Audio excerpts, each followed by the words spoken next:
A puppy mill is a breeding operation, a commercial breeding operation that's breeding dogs for profit, plain and simple. The problem with that industry is it's an unregulated, unchecked industry.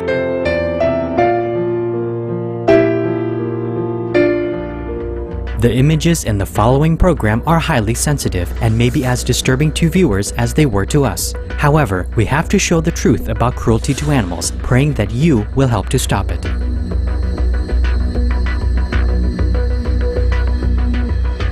This is the Stop Animal Cruelty series on Supreme Master Television. The subject of this week's program is the absolutely heartless, callous treatment of canines in puppy mills. We'll hear from a number of individuals committed to stopping these horrific operations in the U.S., including Paul Berry, President and Chief Executive Officer of Humane Associates, a consulting collective dedicated to optimizing the effectiveness of organizations serving the needs of animals. Mira Nunlo, Public Relations Manager for the Houston Society for the Prevention of Cruelty to Animals. Dr. Elliot Katz, a veterinarian and founder of In Defense of Animals, which seeks to end animal exploitation, cruelty and abuse, and devoted animal rights advocate A.D. Gill, a successful businessman who founded the A.D. Gill World Conservation Foundation. When we visit a pet store and see the adorable puppies for sale, it's hard to resist the temptation to take one home. However, it is best to avoid purchasing a canine from such places. Besides the fact that there are vast numbers of dogs already in animal shelters desperately needing homes, many innocent pet store babies come from puppy mills, where their helpless mothers are confined in tiny cages and forced to produce litter after litter, strictly for the financial gain of the owners in these wretched places. The U.S. is home to many such often illegal businesses, with an estimated 1,500 in the state of Missouri alone. In puppy mills, food, shelter, and veterinary care are typically grossly inadequate.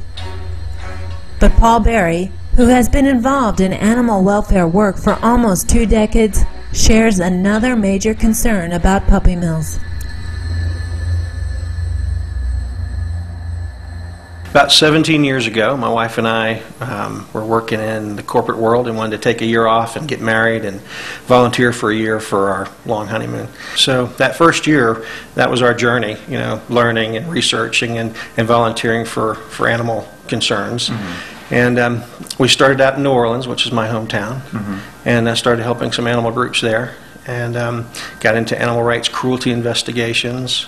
And we ended up getting into a project where we purchased a mobile veterinary clinic for a nonprofit group to provide free and low-cost spay-neuter services to low-income people in New Orleans. And the idea was that if we could get more spay-neuter services out to folks who didn't have access or couldn't afford it, that, you know, we could help reduce pet overpopulation, because that's a huge issue, pet overpopulation. Let's talk about why puppy mills are bad. Puppy mills put a huge number of dogs into a market where dogs are being killed every year because there aren't enough homes for them all. But right now there are about 5 to 7 million animals being killed every year in shelters, dogs and cats. And the puppy mill industry is impacting that pretty significantly. The puppy mill industry puts out 2 to 3 million new dogs on the market every year, and that's almost as many that are being killed every year. So it's a really vicious cycle that's happening in the marketplace.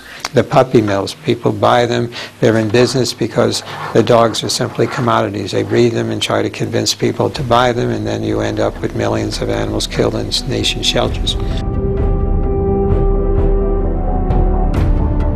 By nature, dogs are highly intelligent, friendly, and cheerful, and actively seek social interaction with one another and their caregivers.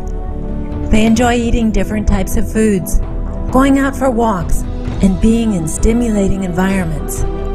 Devoted and loving, dogs will even lay down their lives to save their caregivers if necessary.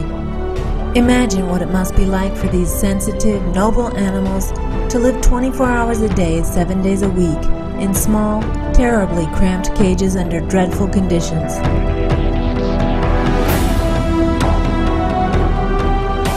Puppy mill is where you're going to find a lot of these animals in confined areas. They're not going to get the proper food, water, or shelter, maybe several in an area. You'll also find the mothers confined in an area where they never leave, and they just have puppy after puppy after puppy. And a lot of times, the puppy mills that I've actually gone to, it's very horrendous. They're never clean. There's feces and urine that have been there for a while. You'll see the food. They actually never have cleaned out the food bowl, just keep adding more food. The water is usually very dirty. So those are my experiences of what I've seen in these puppy mill situations. They've been in areas that are not ventilated. It's very hot in the area, or in the winter it's been very cold. It's a very sad thing. They're very closed off spaces. There's never sunlight coming in. The animals don't come out to walk, just having puppy after puppy after puppy, and never going outside, never walking on the grass or seeing the sunlight or knowing what it means to play or to have their tummies rubbed or to have a treat or to know that sort of affection. Basically, the animals live in a confined area and they never leave that confined area. They are breeding animals all the time, and the puppies are for sale. A lot of times in these facilities, the animals eventually get old, and when they get old and they can't have puppies anymore, they're just discarded in many ways, and it's very traumatic. In March 2010, the A.D. Gill World Conservation Foundation partnered with animal rescue corps to free canines imprisoned in a Tennessee, USA puppy mill. We got a tip on a puppy mill in Tennessee. We collected evidence. We had undercover investigation. As you can see in this video here, we finally got our search warrant, and we had a crew. We went to Tennessee. We had about 14 people with the sheriffs. The district attorney was there with us. We did not know how many dogs actually were in the puppy mill. We thought between 100 to 200. As we walked in, we found horrific conditions, exactly how the informer told us. There were dogs living there on feces. It was unbelievable. They had disease, skin disease. They were never bathed. They were never fed correctly. They were dehydrated. It was terrible. I've never seen anything like it. Treating other species as nothing more than property or objects or commodities or things is extremely demeaning. If one thinks of oneself, this is my piece of property, this is something I just bought and sold, you're not going to have the same feeling of respect, treat that animal with dignity, do the responsible care. When you think, well, I bought it, I can sell it, it's not worth keeping, that's the motive. That's kind of opens up, allows that callousness and insensitivity, because the dogs or animal companions are just seen as things, commodities. To treat the animals the way you would like to be treated, because they deserve respect and understanding and the love and affection. They're not for profit. They have emotions. They feel happy and sad, and they grieve. They feel just like you, so treat them how you would like to be treated. If a person wishes to adopt a dog companion, where's the best place to go?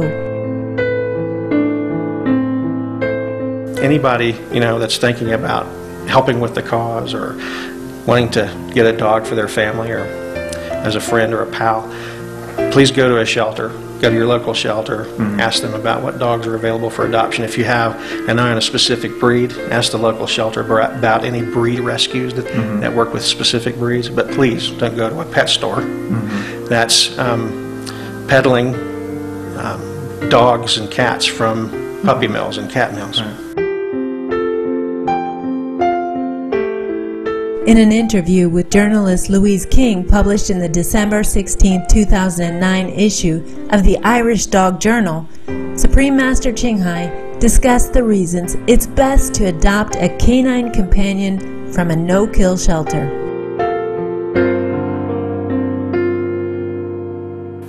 It is advised not to try to buy a pet from a breeder, and especially the pet shop, because the way they get the puppies is just too often terribly inhumane. You know, like the mothers and fathers' dogs being treated like machines to bear puppies until they are driven, exhausted, and insane, get crippled or die.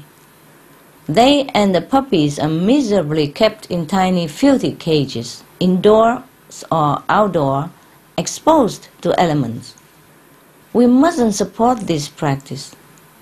As many experts have recommended, adoption from an animal shelter is the most humane and loving option for bringing an animal into our life. Also, we should make sure the animal shelter is a non-kill shelter to support the non-violent way. Adopting from a sanctuary is also possible and good, but the non-kill shelters are the most desperately in need of homes.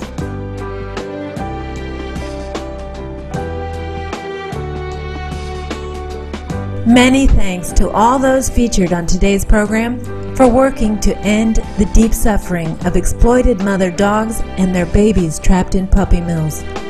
Your efforts to protect the lives of these precious canine co-inhabitants demonstrates true humanity, and we join you in praying for a world where all beings are soon treated with the highest dignity and respect. For more information on organizations working to close puppy mills, please visit the following websites: A.D. Gill World Conservation, www.agwc501.org. Houston Society for the Prevention of Cruelty to Animals, www.houstonhumane.org. In Defense of Animals, www.idausa.org. Thank you for joining us today on Stop Animal Cruelty. May the light and grace of heaven forever embrace our world. For more details, please visit www.suprememastertv.com/stop-animal-cruelty.